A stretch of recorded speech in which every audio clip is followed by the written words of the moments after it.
Sekelompok perampok profesional berhasil menjebol sistem keamanan sebuah bank dengan cara yang nyaris mustahil dipercaya. Dalam hitungan menit, kepolisian langsung mengaktifkan sistem pelacakan berbasis AI andalan mereka. Jejak para perampok terdeteksi, titik lokasi muncul jelas di layar komando. Tanpa buang waktu, pasukan langsung bergerak dan melakukan pengepungan di lokasi yang ditunjukkan sistem. Tapi ada yang aneh. Saat polisi tiba di titik tersebut, tak ada satupun mobil di sana. Jalanan kosong, sunyi, seolah-olah tak pernah terjadi apa-apa. Namun di layar ruang kontrol, mobil kawanan perampok itu terlihat jelas, terkepung sempurna. Barulah mereka sadar sistem mereka sedang diretas. Data visual yang muncul hanyalah ilusi optik digital yang sengaja diciptakan untuk mengecoh. Polisi hanya bisa terpaku, terkejut, menyadari mereka baru saja dipermainkan. Lalu, apa langkah mereka selanjutnya? Bisakah para perampok itu dihentikan? Inilah kelanjutan kisahnya. Namun sebelumnya subscribe dulu ya guys, dikit lagi mau 1 juta nih. Thank you. Beberapa hari menghilang tanpa jejak, kawanan perampok itu akhirnya muncul kembali. Kali ini target mereka jauh lebih berbahaya. Kantor Pusat Pengelolaan Aset Digital. Pemimpin mereka, Fu Longseng, menyamar dan memantau situasi dari dalam. Timnya mulai menembus sistem, mengakses data para pemilik aset kripto, dan perlahan mengalihkan dana ke rekening mereka sendiri. Di tengah proses itu, sang hacker jenius bernama Simon melihat angka yang membuat napasnya tertahan. Kekayaan kripto bernilai miliaran, keserakahan mulai menguasainya. Ia tergoda mengambil lebih dari rencana awal. Longseng panik, waktu mereka terbatas. Karena di sisi lain, polisi yang dipimpin oleh Kapten Wu sudah bergerak cepat menuju lokasi. Mereka tiba tepat ketika proses penyalinan data selesai. Para perampok kabur, dan di pintu masuk gedung, mereka berpapasan langsung dengan polisi. Kejar-kejaran pun tak terhindarkan. Para perampok bergerak lincah, terlatih dalam bela diri, namun Kapten Wu berhasil mencegat salah satu dari mereka di depan lift. Adu fisik terjadi sengit di ruang sempit itu. Sayangnya jumlah berbicara. Kelincahan dan kerjasama para perampok membuat Kapten Wu kewalahan. Hingga akhirnya ia justru dijadikan sandera di dalam lift. Sementara itu Longseng berhasil lolos dan sudah duduk tenang di dalam sebuah taksi, menghilang dari area. Di dalam lift, pertarungan masih terjadi, tapi 5 lawan 1 adalah pertarungan yang nyaris mustahil dimenangkan. Kapten Wu akhirnya diborgol, tak berdaya untuk sesaat. Para perampok pun melarikan diri dengan cara ekstrim, meloncat dari gedung menggunakan parasut. Namun Kapten Wu bukan orang yang mudah menyerah. Ia berhasil melepaskan borgolnya dan nekat ikut melompat, memanfaatkan situasi di sekitarnya untuk terus mengejar. Kini polisi mengerahkan pasukan ke titik berikutnya. Tujuan para perampok sudah diprediksi, gedung Win Macau.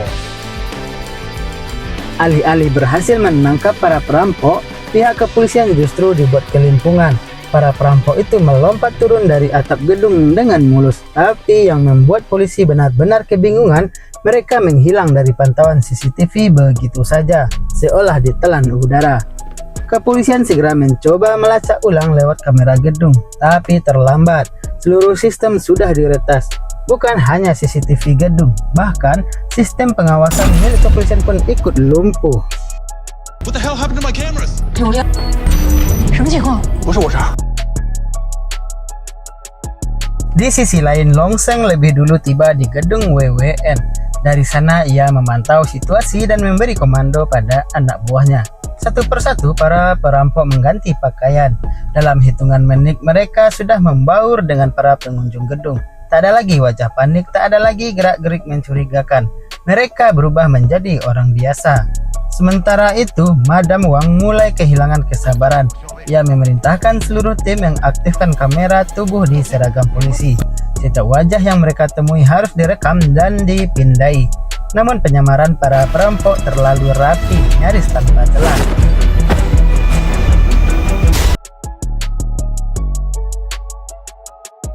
Di tengah kebuntuan itu, Kapten Wu tiba-tiba teringat satu ciri khas dari salah satu anggota komplotan. Ia langsung berbalik. Mereka di sini. Wu mengejar sambil memberi konfirmasi ciri-ciri tersebut ke tim lain. Tapi tanpa mereka sadari, saluran komunikasi polisi juga sudah disadap. Setiap perintah, setiap informasi, semua didengar oleh para perampok.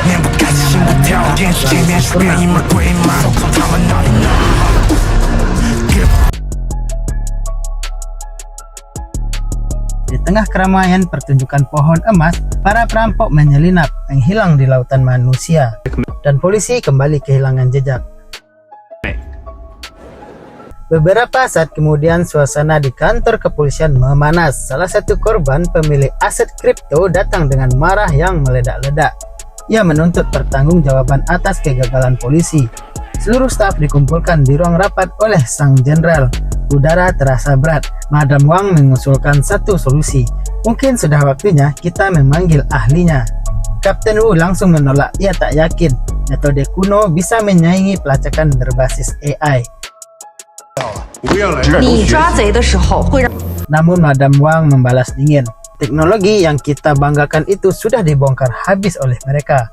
Sang jenderal memotong perdebatan. Masalah ini harus selesai dengan teknologi modern atau cara klasik. Kapten Wu terdiam. Keesokan harinya, dua petugas Gugu dan Li ditugaskan untuk mengawasi sang ahli pengintaian yang dimaksud. Namanya Wong. Setelah beberapa jam membuntuti, Gugu berhenti sejenak untuk makan siang di sebuah kedai kecil. Tak disangka Wong masuk ke tempat yang sama. Gugu buru-buru mematikan ponselnya, berpura-pura santai. Namun tak lama, Wong duduk tepat di hadapannya. "Kenapa kamu mengikutiku?" tanyanya tenang. Gugu mencoba mengelak, pura-pura untuk tak mengenalinya. Tapi Wong mulai menjelaskan satu persatu langkah pengintaian yang barusan dilakukan Gugu.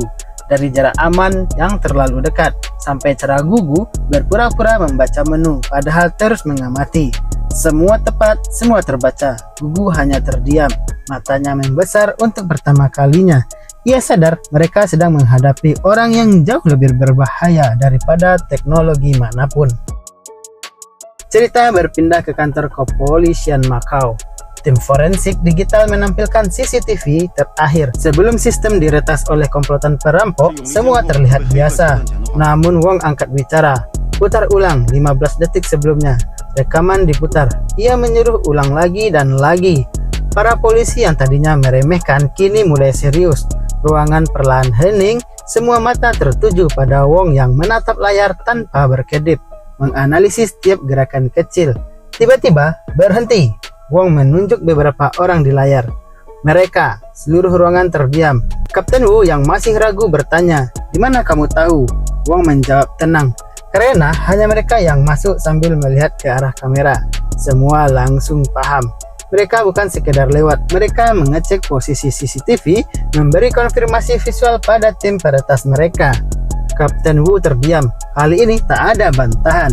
Di sisi lain, di markas rahasia para perampok, suasana penuh tawa dan perayaan. Hasil kejahatan mereka bernilai fantastis.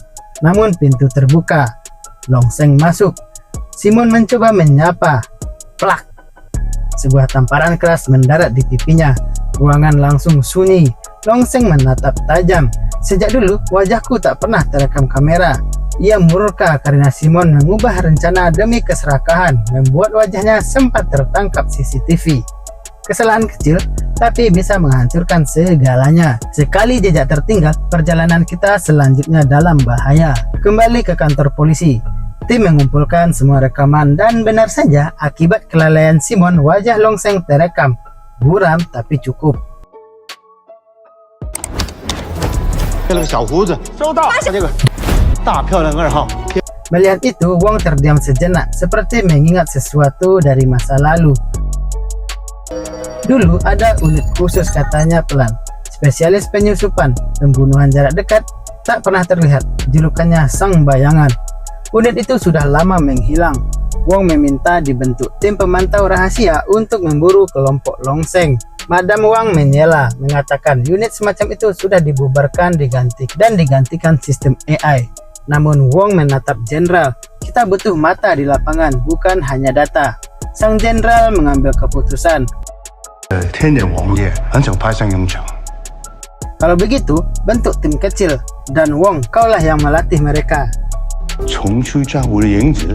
Di tempat latihan, Gugu menjadi sasaran ejekan. Bertubuh kecil, dianggap tak pantas jadi polisi lapangan. Ucapan mereka kelewat batas. Gugu meledak, perkelahian singkat terjadi, dan untuk pertama kalinya semua orang sadar tubuh kecil itu menyimpan kecepatan dan tekad baja. 来，我是谁？放着他行不行？瞧不起谁？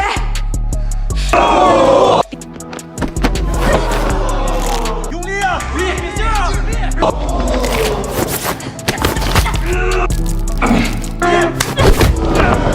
Beberapa hari kemudian tim lapangan akhirnya terbentuk. Dipilih orang-orang yang tak terlihat seperti polisi. Wong melatih mereka cara mengamati tanpa terlihat, mengikuti tanpa membututi, dan membaca gerakan sekecil apapun. Mereka pun mulai turun ke lapangan sebagai tim pengintai bayangan. 人在一起，才能把任务完成。 Hari demi hari berlalu, pemantauan berjalan tapi hasil masih nol. Di dalam mobil pengintaian, Gugu masih gelisah, hanya duduk berjam-jam bersama Wong menunggu sesuatu yang mungkin tak pernah datang. Baginya, ini terasa seperti tak bergerak, namun bagi Wong, perburuan sejati memang selalu dimulai dari kesabaran. Sementara itu, di markas tersembunyi mereka, kelompok Longseng mulai menyusun rencana berikutnya. Semua mempresentasikan pada Simon. Sejenak Simon terdiam, ingatannya melayang ke masa kecil. Panti asuhan, ruangan dingin, anak-anak tanpa keluarga, dan di sanalah kebenaran terungkap. Mereka semua adalah anak panti yang dibesarkan oleh Longseng, bukan sekedar pemimpin, tapi sosok yang membentuk mereka. Di sisi lain, saat kembali dari membeli makanan, Gugu tak sengaja melihat sekelompok preman mengganggu seorang wanita di gang sempit. Wong yang melihat dari jauh berkata tegas, "Hubungi polisi, jangan terlibat." Tapi Gugu tak bisa diam. Ia maju. Awalnya ia melawan dengan berani, namun jumlah preman terlalu banyak, Gugu mulai kewalahan. Hingga tiba-tiba satu persatu preman itu tumbang. Wong datang, gerakannya cepat, efisien, mematikan.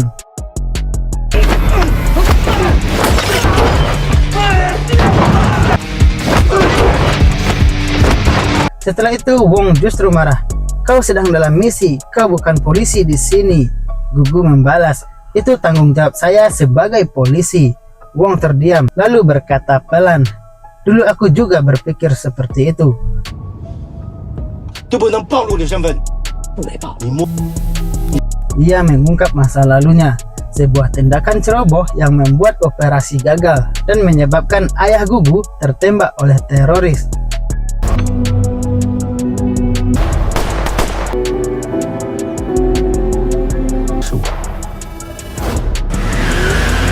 Gugu terpukul, dan tanpa mereka sadari, kisah kelam itu terdengar oleh seluruh tim di kantor karena alat komunikasi sopir mobil tak sengaja masih aktif.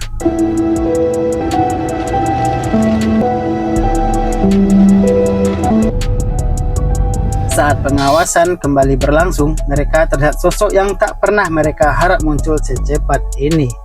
Longseng. Wong langsung mengambil alih komando. Semua kamera diarahkan ke pasar tempat ia terlihat.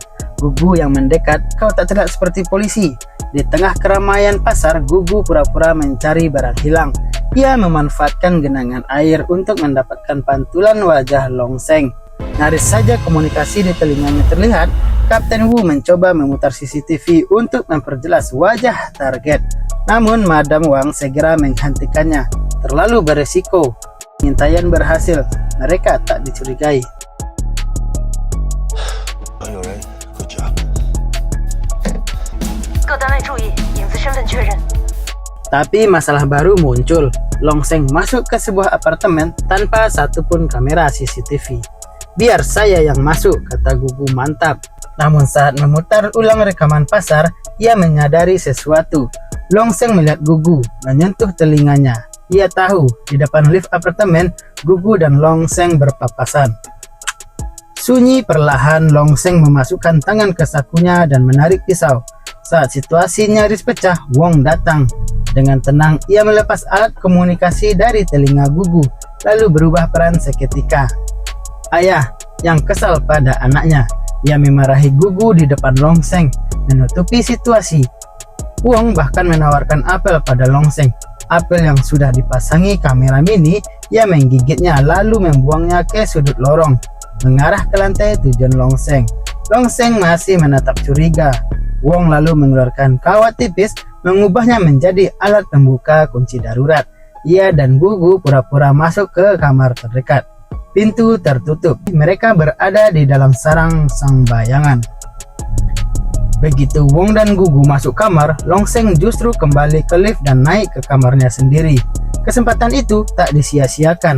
Tim langsung memasang kamera mikro di lantai 8 untuk memantau gerak-geriknya. Bahkan sampai di kamar Longseng ikut dianalisis. Kamera pendeteksi panas dipasang, membaca aktivitas di balik dinding kamarnya. Perburuan diam-diam dimulai. Keesokan paginya, mereka kembali bertemu di pasar. Obrolan ringan, senyum sopan, namun Longseng tak pernah lengah. Tangannya sesekali menyentuh tubuh Wong, mendeteksi apakah ada senjata yang tersembunyi. Mereka berbicara sambil berbelanja bahan masakan. Saat tahu Longseng hobi masak, Wong tersenyum. Makan malam di tempatku? Dan malam itu Longseng benar-benar datang. Suasana hangat, dapur ramai, mereka memasak bersama. Tanpa disadari Longseng, Gugu meletakkan ponselnya dekat ponsel Longseng, mencoba menyalin seluruh data di dalamnya. Malam itu terasa normal, terlalu normal. Longseng kembali ke kamarnya. Gugu bersiap menyerahkan data hasil salinan ke tim forensik. Tapi mereka tak tahu satu hal. Simon melihat semuanya. Ia sudah menanamkan jebakan digital, bahkan memanipulasi sistem pengawasan mereka. Tak lama, pintu apartemen Wong diketuk. Namun yang masuk adalah Longseng. Serangan mendadak. Tim pemantau tak menyadari apapun. Di monitor, Wong terlihat masih berbicara santai dengan Gugu. Gambar itu palsu. Meski usia tak lagi muda, Wong masih bisa mengimbangi serangan Longseng. Gerakan mereka cepat, sunyi, mematikan.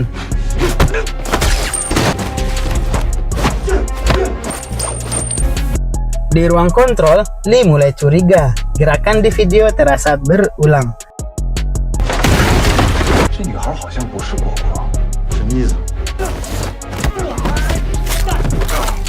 Saat itu juga, Gugu masuk ke ruangan untuk menyerahkan ponsel. Semua sadar, video itu rekayasa. Perintah darurat dikirim ke unit lapangan. Tapi terlambat, Longseng sudah pergi sebelum polisi tiba.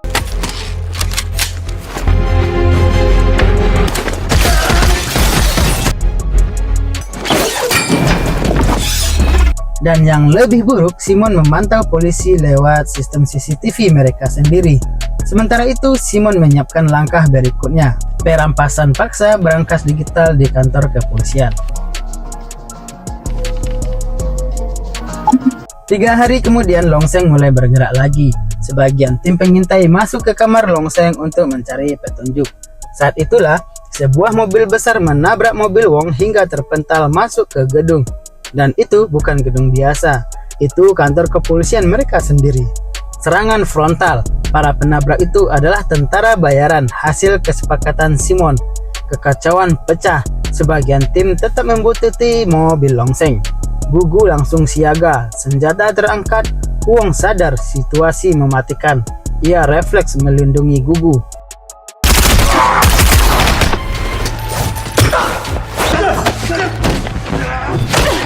Sementara itu, mobil Longseng melaju menuju satu tempat, panti asuhan lama, tempat Simon bersembunyi.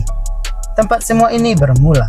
Tim mencoba memantau situasi lewat kamera pendeteksi panas. Namun saat hendak melaporkan temuan mereka, seluruh komunikasi terputus, jaringan mati total. Di dalam panti asuhan mereka sadar, mereka tidak sendirian. Sudah ada banyak orang di sana. Orang-orang yang diperintahkan untuk membunuh Longseng, namun membunuh Longseng bukan perkara mudah. Pisau di tangannya menari, gerakannya cepat, presisi, mematikan. Satu persatu penyerang tumbang. Ia adalah petarung jarak dekat yang dilatih untuk situasi seperti ini. Sementara itu, di kantor kepolisian perang terbuka terjadi melawan tentara bayaran. Meski usia tak lagi muda, Wong masih bergerak tajam, membuat lawan kelimpungan. Gugu bertarung sengit melawan tentara wanita yang sama ganasnya.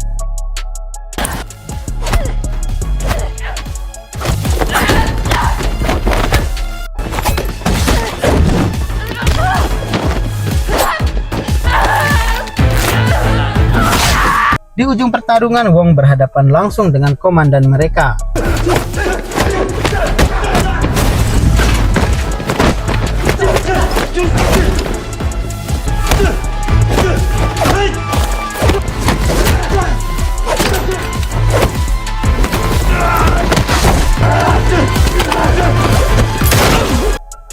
Kembali ke panti asuhan. Tubuh-tubuh para penyerang berserakan. Longseng berdiri di tengah keheningan. Lalu terdengar suara. Longseng!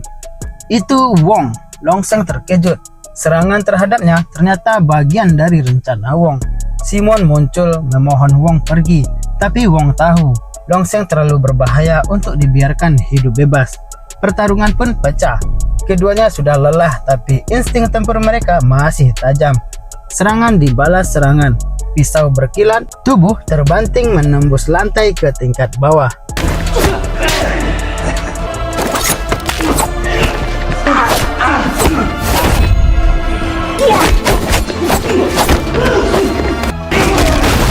Pertarungan berlanjut dalam jarak nyaris tanpa ruang bernapas. Namun akhirnya Wong kalah.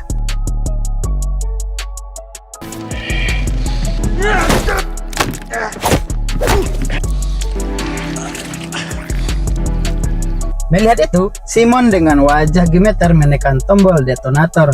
Ledakan besar mengguncang panti asuhan. Di saat bersamaan di kantor polisi, situasi berhasil dikendalikan. Tentara bayaran yang tersisa ditangkap. Tapi kabar buruk menunggu. Brankas digital mereka sudah dibobol. Para perampok masuk dengan menyamar sebagai tim SWAT. Semuanya hanya pengalihan. 接到资产管理公司报案， 这你交给我们。 小心点。 哎呀， Di mobil pelarian, para anggota komplotan tampak muram. Mereka sadar Longseng telah menjadi umpan. Sengaja menarik perhatian polisi demi kelancaran rencana.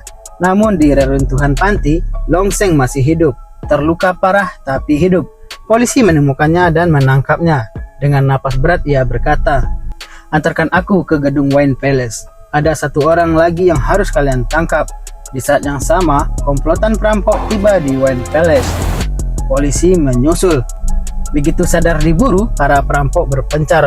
Wong dan tim ikut berpencar mengejar.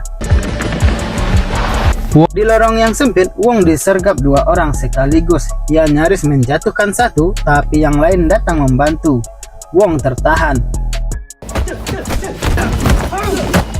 Sementara itu, Gugu memburu Simon di tengah keramaian. Polisi mencoba taktik baru. Mereka menyuruh seseorang menelepon Simon dan menyambungkannya dengan Longseng untuk melacak posisinya. Namun Simon terlalu cerdas. Ia memutarbalikkan sistem, membuat pelacakan buntu. Gugu berdiri di tengah keramaian. Napas berat, waktu makin menipis. Satu petunjuk tersisa. Longseng perlahan mengangkat tangannya. Ia akan menyerahkan ponselnya. Dan mungkin di dalamnya ada jawaban terakhir. Kapten Wu salah membaca situasi. Dalam sekejap, Longseng membalikkan keadaan di dalam mobil. Satu gerakan cepat, satu serangan presisi. Tim di dalam mobil dibuat tak berdaya.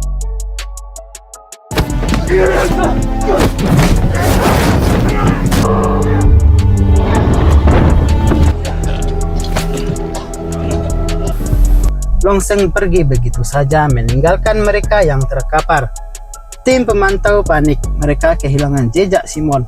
Namun tiba-tiba terdengar suara dari alat komunikasi yang diambil Longseng dari mobil tadi. Dengan nada tenang, ia justru menyebutkan ciri-ciri Simon. Umpan. Lee berhasil mengidentifikasi target. 走向 没有新 Dan membuntutinya hingga stasiun kereta. Saat Simon hampir masuk, Longseng muncul dari samping, menyerang Lee tanpa ampun. Di dalam stasiun, Longseng menghajar Simon dengan brutal. Pukulan demi pukulan menghantam perutnya. Wong dan Gugu datang terlambat. Mereka tak sempat menyelamatkan Lee. Lee gugur.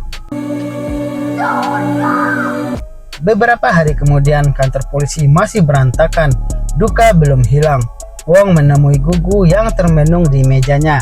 Dengan suara berat, Wong berkata, Longseng itu perampok gaya lama, dia tak paham dunia kripto. Kalimat itu seperti petir bagi Gugu. Jika begitu, kripto yang dicuri belum dicairkan, dan Longseng pada akhirnya akan memilih uang nyata. Mereka mengawasi rumah pemilik kripto tersebut. Beberapa hari menunggu, akhirnya orang itu keluar. Gugu membuntutinya sampai ke kantornya.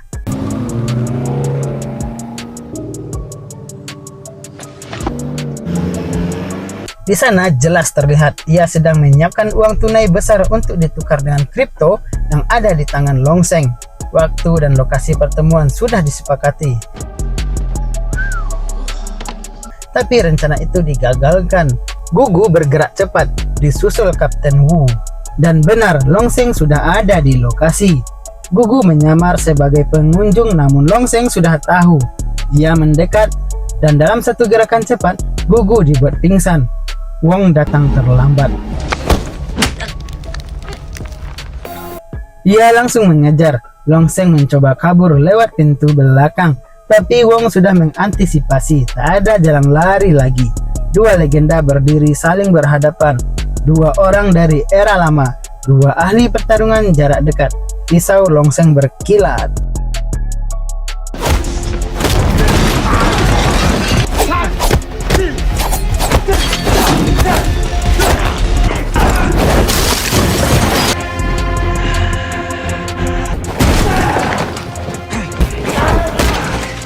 Beberapa kali bila itu mengenai Wong, luka sayatan mulai memenuhi tubuhnya, namun Wong tetap berdiri. Setiap serangan dibalas, setiap langkah dihitung. Gugu mulai sadar, tubuhnya masih lemah, tapi matanya langsung mencari. Wong dan Longseng masih bertarung di atas atap restoran. Hujan tipis mulai turun, lantai licin. Tiba-tiba, bruk, mereka bertiga terjatuh dari ketinggian atap ke lantai bawah yang lebih rendah. Longseng lebih dulu berdiri. Wong masih tergeletak. Pisau di tangan Longseng terangkat. Ia siap mengakhiri semuanya. Namun, hei, Gugu datang tepat waktu berdiri di depan Wong. Tapi posisinya buruk. Ia tersudut. Wong memaksa bangkit untuk menolong. Tapi Longseng memang lebih sedikit cedera. Dengan brutal, ia kembali menekan Wong. Melihat itu, Gugu mengumpulkan sisa tenaganya dan mendorong Longseng sekuat tenaga. Setelah itu cukup, Longseng bangkit dan langsung kabur. Wong terengah namun tetap memberi perintah. Kejar, jangan sampai hilang lagi. Di kantor pusat, peringatan masuk. Longseng menuju area tanpa CCTV. Tak ada mata digital, hanya insting. Gugu berhenti sejenak, duduk menatap mata. Ia teringat pertemuan pertamanya dengan Wong. Pelajaran pertama menjadi pengintai, jangan kejar target. Pikirkan kemana dia ingin pergi. Gugu membuka mata. Ia tahu, ia berdiri dan berlari. Akhirnya Gugu menemukan Longseng. Kejar-kejaran terjadi di antara lorong-lorong kota. Satu persatu anggota tim datang, tetap dalam penyamaran. Wong memantau dari mobil komando, mengatur posisi mereka. Jalur lari Longseng dipersempit. Depan tertutup, samping tertutup, belakang tertutup. Longseng terkepung. Wong tiba di lokasi. Saat hendak ditangkap, Longseng masih melawan. Serangan terakhir yang putus asa ditunjukkan ke Gugu. Namun kini Gugu berbeda. Ia membaca gerakan itu, menghindar, mengunci lengan, menjatuhkan, dan pisau terlepas. Longseng terbaring. Sirine polisi mendekat. Untuk pertama kalinya, sang bayangan tak punya jalan kabur. Longseng tertangkap. Dan di antara keramaian itu, masih ada bayangan yang berjaga. Tamat.